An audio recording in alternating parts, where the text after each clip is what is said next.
Free agency starts Monday with legal tampering, but we've already seen some big trades come through. Trent McDuffie going to the Rams for a first and some change, and then Maxx Crosby going to the Ravens for 2 firsts, and that's going to radically change the NFL draft. And I know some of y'all were clamoring for a new mock draft, so before we get to the craziness of Monday, let's go ahead and do a mock draft. Let's get to the template. Oh, it's beautiful.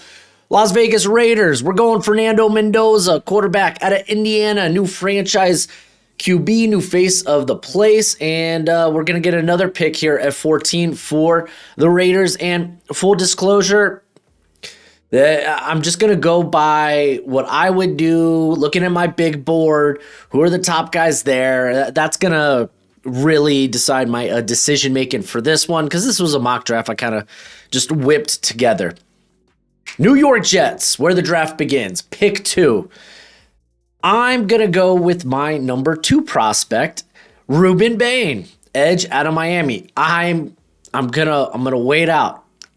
I'm going to wait and see what the arm length is at his pro day. We're talking 31.5 inches. Cool.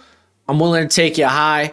If we are that sub 31 inches, yeah, sure. Arvell Reese, David Bailey maybe jumps past him. I don't know. I don't think I'm going to do that personally on my big board, but when it comes to what I expect NFL teams to do, if it is sub 31 inches, then yeah, the Reese and Bailey are probably going to go ahead of Bain. But if you're the Jets, shoot.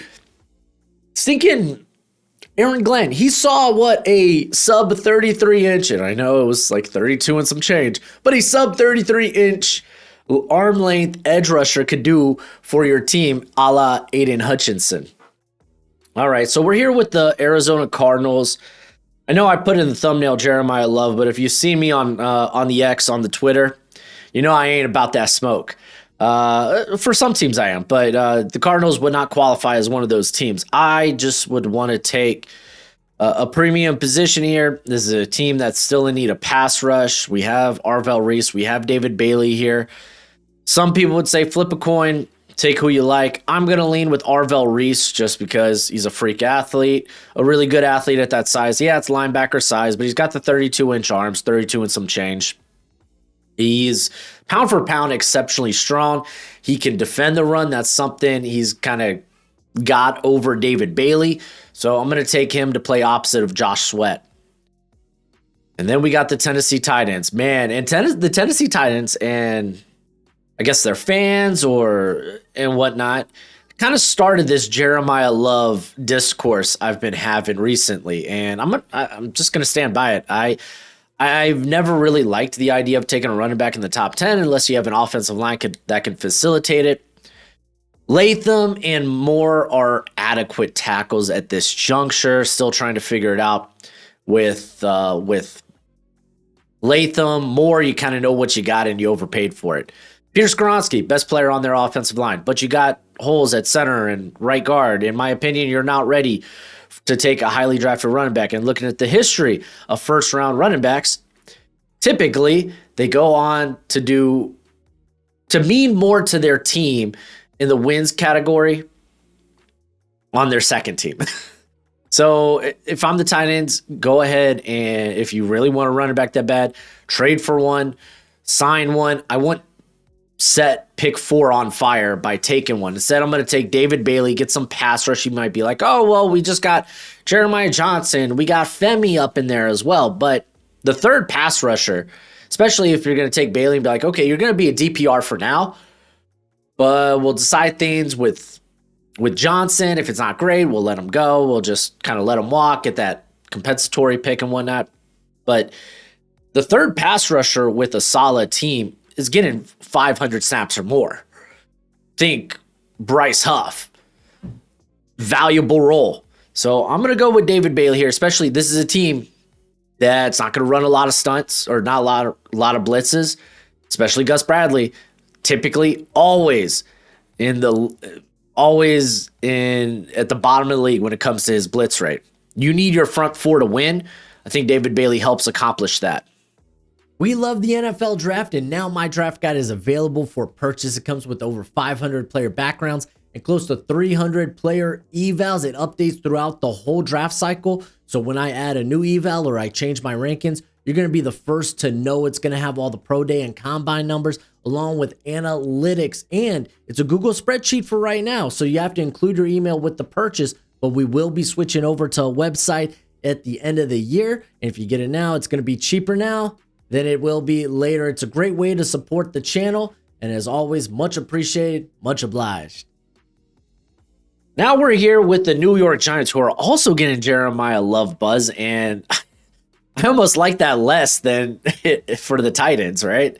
But I was just looking at the board, how it fell, and yeah, the top 3 edges are off the board. Not that you would really consider one here, and I think Sonny Styles just ends up being the best player. You could talk about Caleb Downs, but their safety spots are kind of locked, and you could be like, yeah, well, we could upgrade that, but I still believe in Tyler Nubin. You got Holland, you have Phillips there in the slot. I don't think there's room there. They just released Bobby Okereke. Micah McFadden is a free agent. Sonny Styles just makes too much sense. So that's why I'm going to go with him for this pick. Gojo wanted to be let in. He knows the Chiefs are coming up. Cleveland Browns. This is typically offensive line. I'm not going to go there because, well, I have my top 2 wide receivers higher than I have the first offensive lineman on my big board. So I don't think this is a scenario we've experimented with, at least in a few weeks. I'm going to go with Carnell Tate because I think he's just a better complement to Jerry Jeudy. We'll see what we can do about the offensive line with pick 24. But as of now, Carnell Tate out of Ohio State gives you some T. Higgins vibes.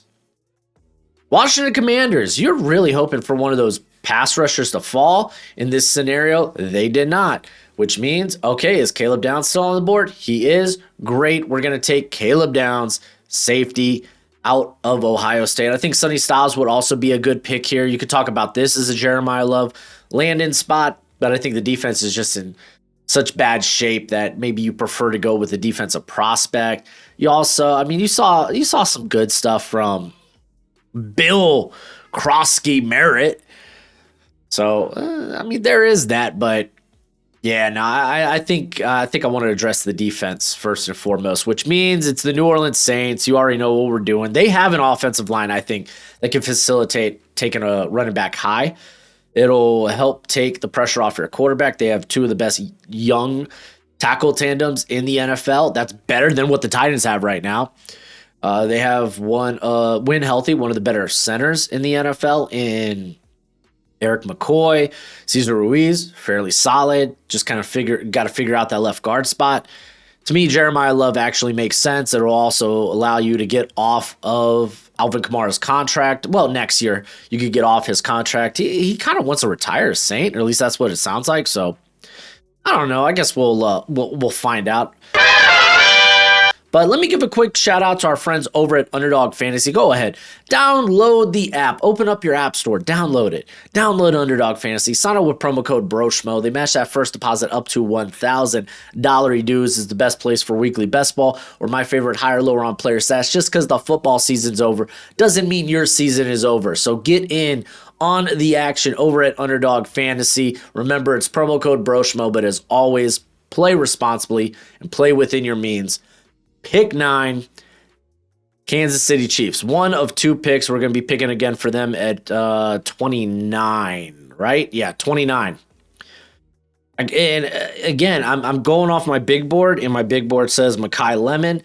I don't know what the future holds for Rashee Rice, but I think Mekhi Lemon kind of occupies that role. They don't have pass catchers. Still waiting to figure out Travis Kelce. I'm literally refreshing the app the X app right now for news. I see none.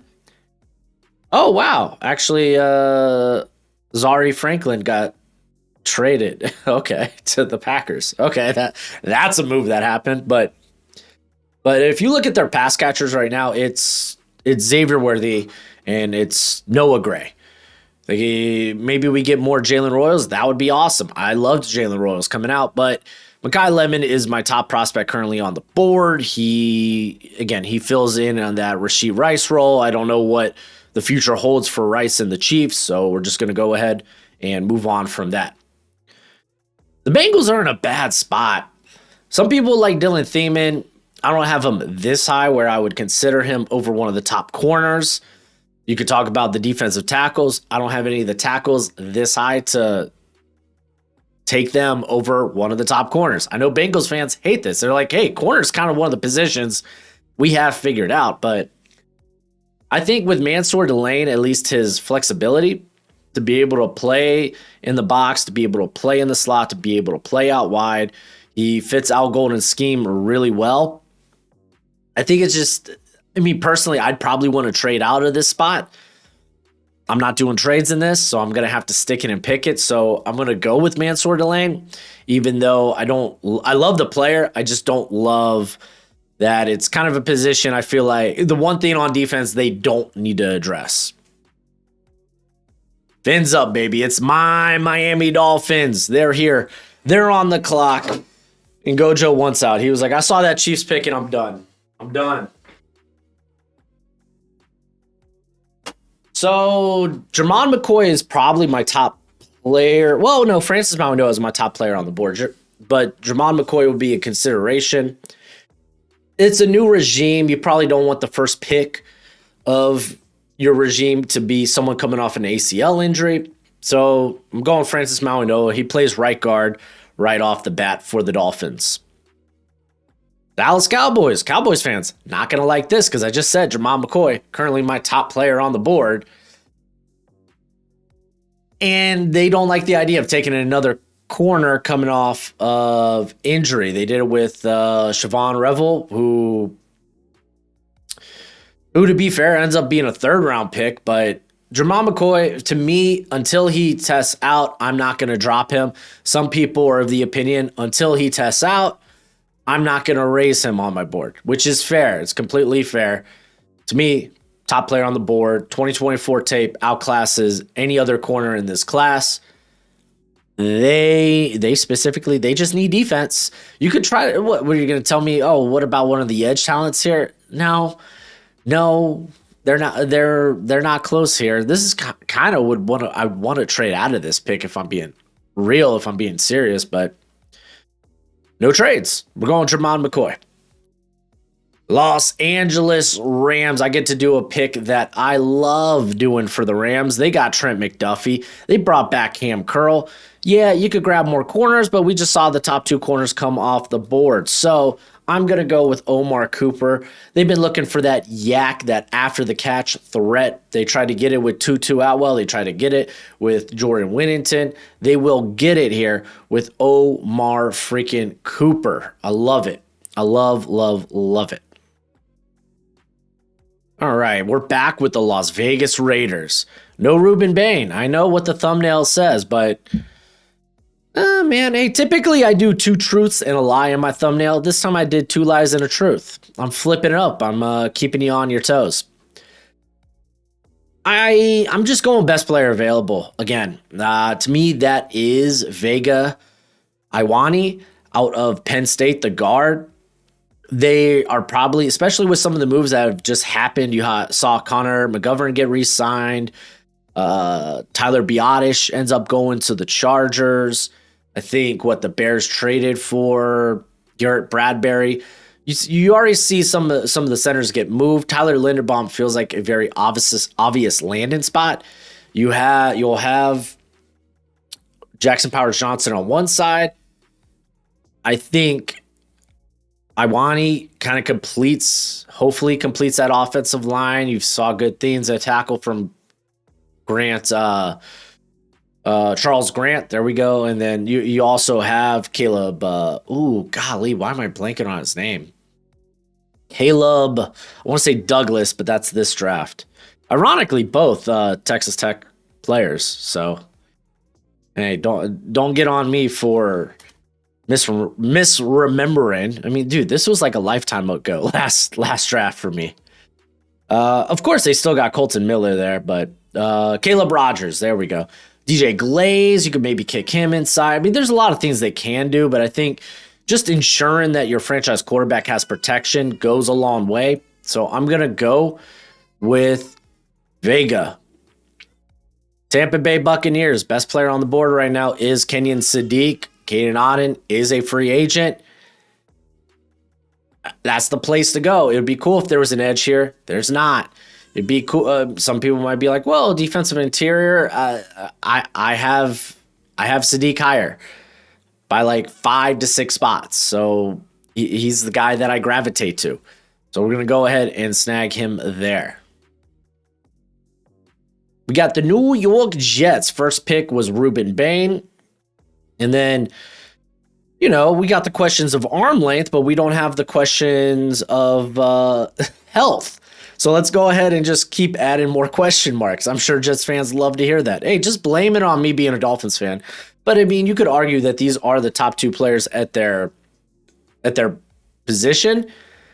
It's just they have a few question marks. Jordan Tyson is fantastic. I think he's got some decent explosiveness, very smooth route runner, owns the catch point. Probably would be wide receiver 1, I think, in my opinion. If not for, the health concerns. Hopefully everything checks out with the medical, but him being available right here, I think is exceptional value to help out Kyler Murray. All right, we got the Detroit Lions. I'm staring down, I think, a tackle with Taylor Decker asking for his release. This could be Spencer Fano. This could be Monroe Freeland. Monroe Freeland checks a lot of boxes. I think I literally have Fano and Freeland right next to one another. I'm going to lean Freeland just because of the boxes he does check. He played on the left side full-time this past year. That's kind of what you're looking for. Opposed to Fano, who has only played right tackle his whole career. So we're going to go with Freeland.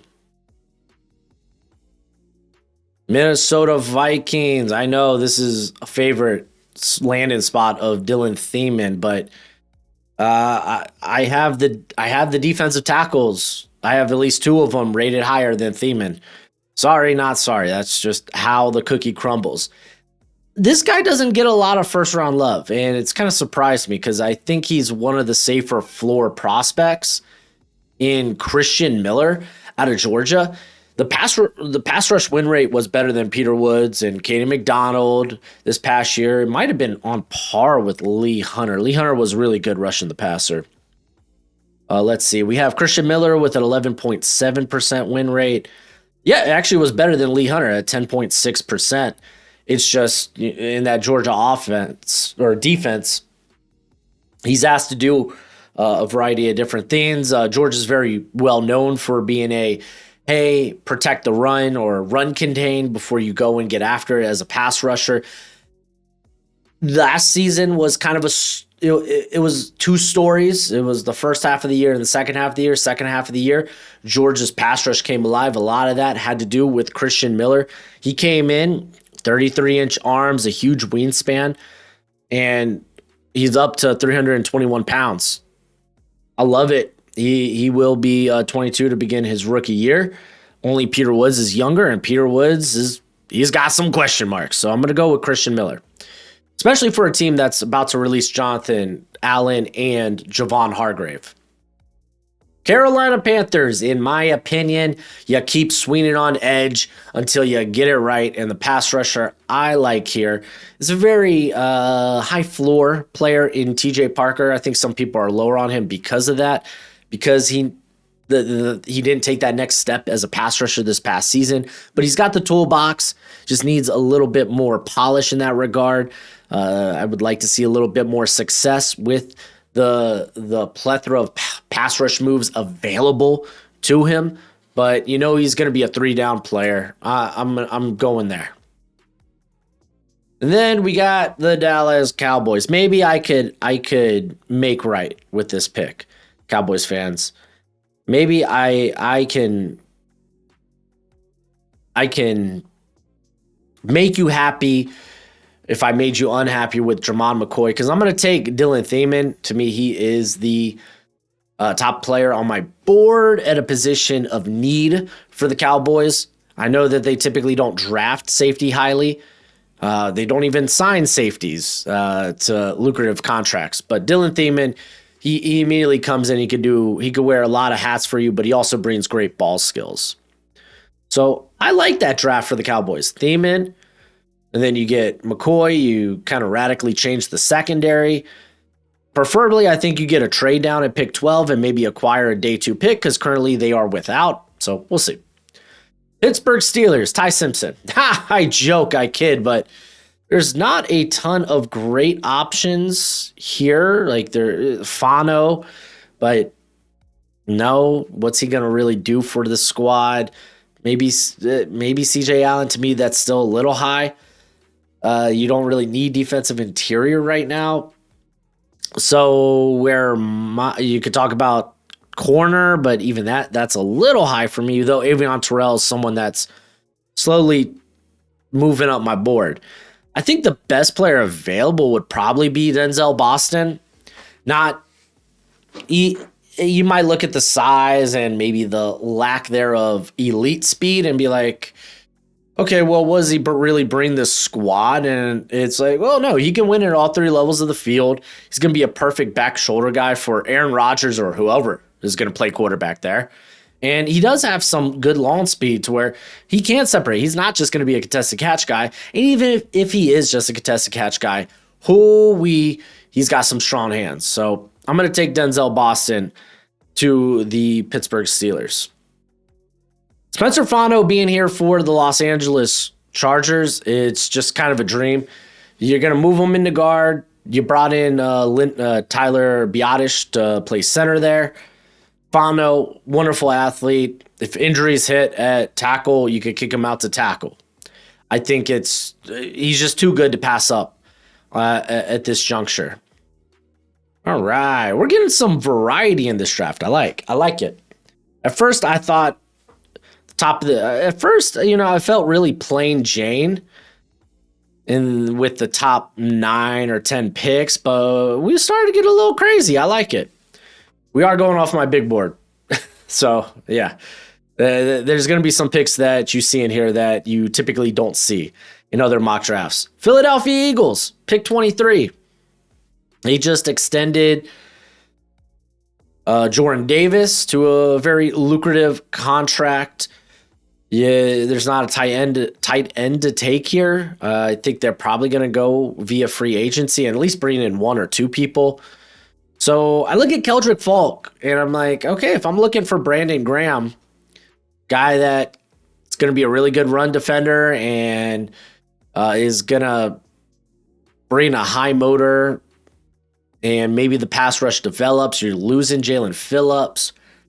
I think Falk can do a variety of things along that defensive line. Who doesn't love variety? Who doesn't love versatility?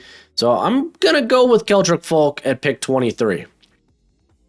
All right. We got pick 24. We took Carnell Tate out of Ohio State. And my next tackle on the board here is indeed Caleb Lomu, tackle out of Utah. He's a young player, redshirt sophomore, so the power profile needs to get better, but he checks the boxes when it comes to length, really good athlete, very good technician. Titus Howard, he could literally play wherever. In this scenario, I think he would be playing right tackle. Caleb Lomu, he's going to take that left tackle spot for you. And then the Chicago Bears. Peter Woods, too good to pass up, in my opinion. I think he's going to test out really well at his pro day. I really wish he didn't come into the combine sub 300 pounds and then decide not to run or participate. I wasn't a fan of that, but I still believe in the tape of Peter Woods. To me, I would be still willing to take him somewhere around the top 20. He's here at 25. I think that's just very good value. And then the Buffalo Bills. They brought in DJ Moore. Goodness gracious. That I just assume that doesn't mean wide receiver here. That's just my assumption. So where else do we go? You could make the case for CJ Allen. Get some help at linebacker. I rather swing on a more premium position, and I'm going to do that. I'm going to take Akeem Mesidor. I only saw one source talk about maybe a potential knee issue with him. Everything else is like unverified.